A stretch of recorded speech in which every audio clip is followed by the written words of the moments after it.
everyone, and welcome to this first ever live channeling and Reiki healing session. Today I was guided to do this because we just had the new moon in Aquarius, and we're healing through communication. So this new moon I found actually was all about grief, which we have collectively been experiencing, I feel like, for the past few years now.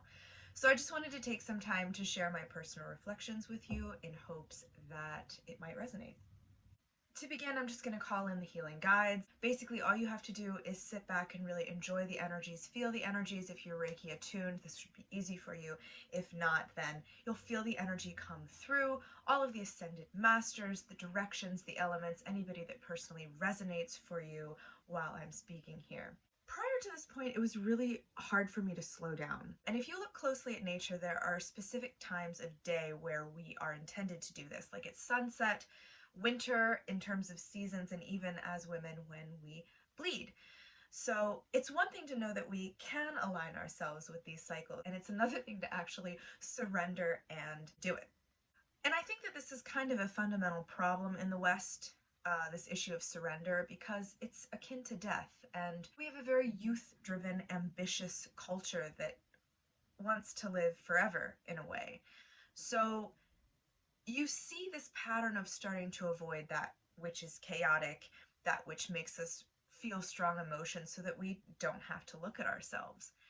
And actually, I think this robs us of our ability to live, because we're resisting these little deaths that we know down the road are going to give us things that would promote life: empathy, compassion, mental fortitude, adaptability, etc. So it's the start of the new year, and I'm thinking, thank God, I know planets are going direct. I'm going to move forward. New year, new me. And then I got sick. And I started leaning into what was feeling good in my body, because I had this thing that was making me physically feel so bad. And I started prioritizing sleep. Then my hard drive went kaput. It's like the universe was signaling me to slow down. I hadn't learned the lesson, the value of stillness. So I had more time to sit with myself, and I rose with the sun, and it felt more cathartic to do this at a time when people weren't awake, when the bustle of the world hadn't started yet. So that yielded this enjoyment of the process, right? And Nietzsche talks about this in his Will to Power when he speaks about resistance. The idea being that we know we actually need these things. All things, if they want to evolve and grow, need this resistance. And I started to honor these so-called setbacks. So in 6 months' time, we have this major push forward. And this is why I'm promoting this video now, because it's a good time to start setting intentions, if we haven't already, for what truly needs to die in your life in order to move forward. And knowing that with that comes this period of grieving, whether that's losing a loved one, living or deceased, changing a job, getting out of a relationship, moving across the country, moving out of the country, saying no to something.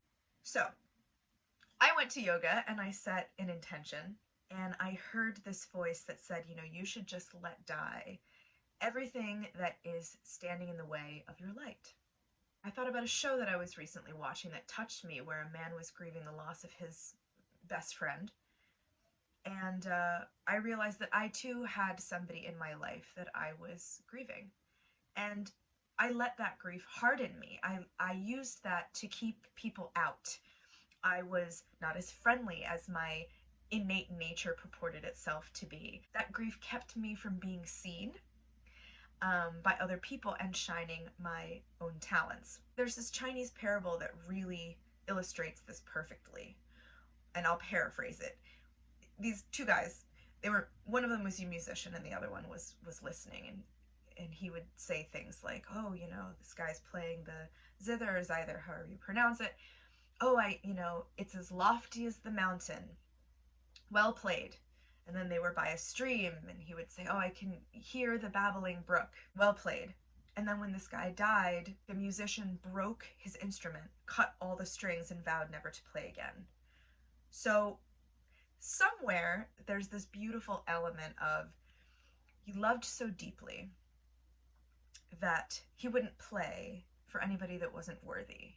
But then I thought to myself, that's not really how the story should end, because we know that our loved ones would want us to keep shining our light and our unique talents. So this epiphany came to me where I felt like the secret was, what if you let this grief for anything, which is an indication that you have profoundly loved something, to give that to everyone else, to bestow that on the rest of the world. And it was a game changer for me. I started noticing more about what I loved, and I felt joy. This was a lady's sneakers at the supermarket, or a particular color, or a smell. And then I started to honor these things. So I would tell people, I love your haircut, your voice sounds melodic, whatever it is. And truly delighted in making people laugh or making people smile. My friend and I recently went dancing and nobody was dancing, and we just started this party on the dance floor.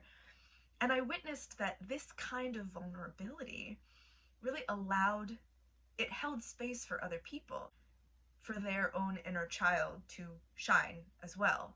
And if this wasn't enough, I saw a client of mine who lost her daughter to a tragic incident 5 years ago, and told her about this, and she said, that is so crazy. I just took this 30-day wellness challenge, and one of the prompts was that a woman had lost her best friend, who was a musician, and instead of just letting all of his pieces leave unfinished, she started incorporating them into her own works. That this woman inspired me to go to this restaurant that me and my daughter used to love to go to, that I started avoiding because it was too painful. So I mended the instrument, I mended the zither, and I thought to myself, that is the end of this story, is mending that which is broken, essentially.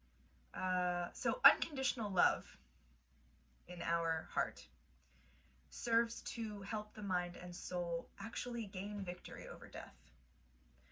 But it's not that death is the enemy.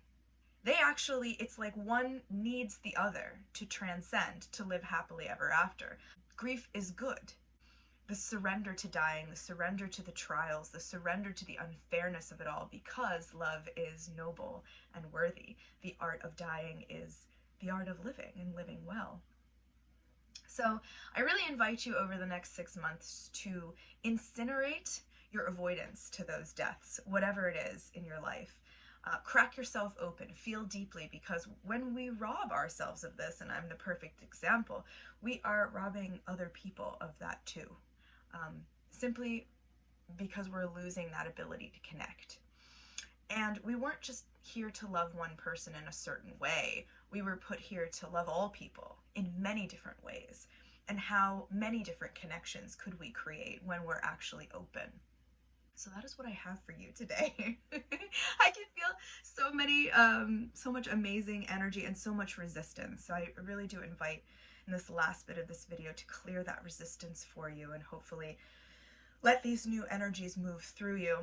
If you're interested in a personal healing, go to my website. I have that. It can be done over Skype. If you resonate with the twin flame label, my Etsy shop has a specific healing for twin flames, and this will eliminate blockages between you and your connection. So if you're stuck, that's a great option. And if you just want greater insights, this time of year is really fraught with psychic energy, so I would recommend a tarot or Akashic records reading. I'll put all of that in the links below. And other than that, I wish you the best of the rest of January and the best of the rest of this year.